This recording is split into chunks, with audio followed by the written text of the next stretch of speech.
We've been talking a lot about the pros and the cons of this law, but how many jobs will it actually create?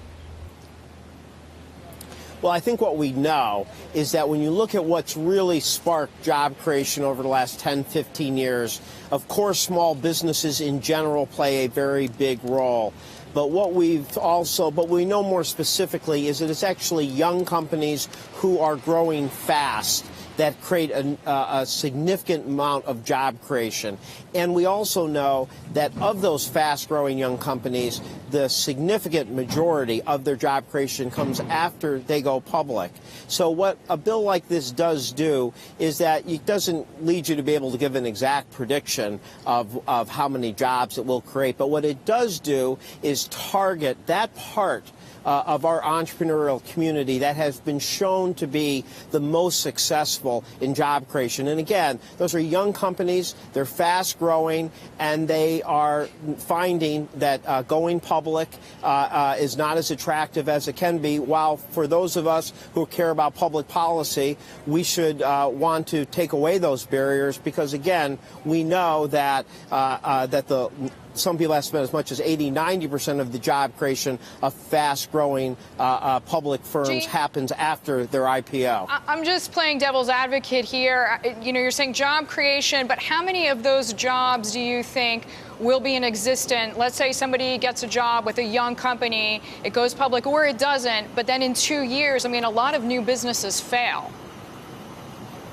Oh, there's no question. I mean, that's part of our entrepreneurial system, and that's part of how American economy has worked. But what these companies are is not the companies who've just started for a year or two and fail. These are companies that are promising enough that they are growing fast.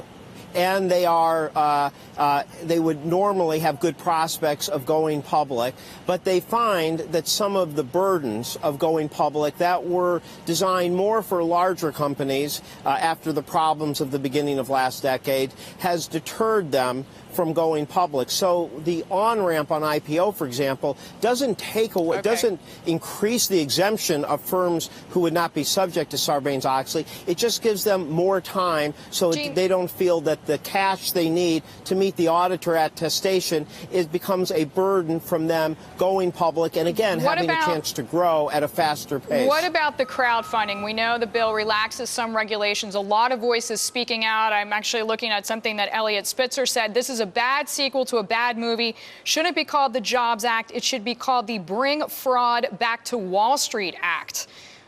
Do you see anything of what he's saying, this appeal to the fact that just average investors can be appealed to directly and maybe people who are ill-informed?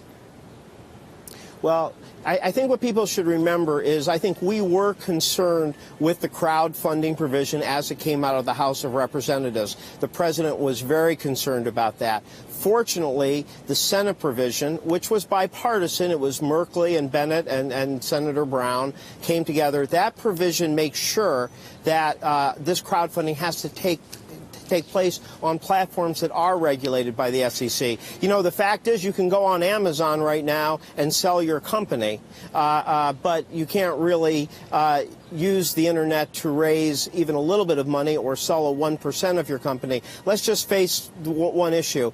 The internet's a reality. We're going to have a system going forward where we figure out how to do this in a way that allows more investors to be part of it, allows people to raise funds through the internet, and we have to do it in a way that has strong investor protections. Gene? I think that those who've been critical need to look at what passed in the crowdfunding from the Senate bill. It has much stronger investor protections. That said, we're going to have to monitor closely, we're going to have to watch closely, and we're going to have to supervise carefully. Gene, we thank you so much for the time. Gene Sperling joining us there, White House National Economic Council, head of it there from D.C., so I'm right on the White House lawn.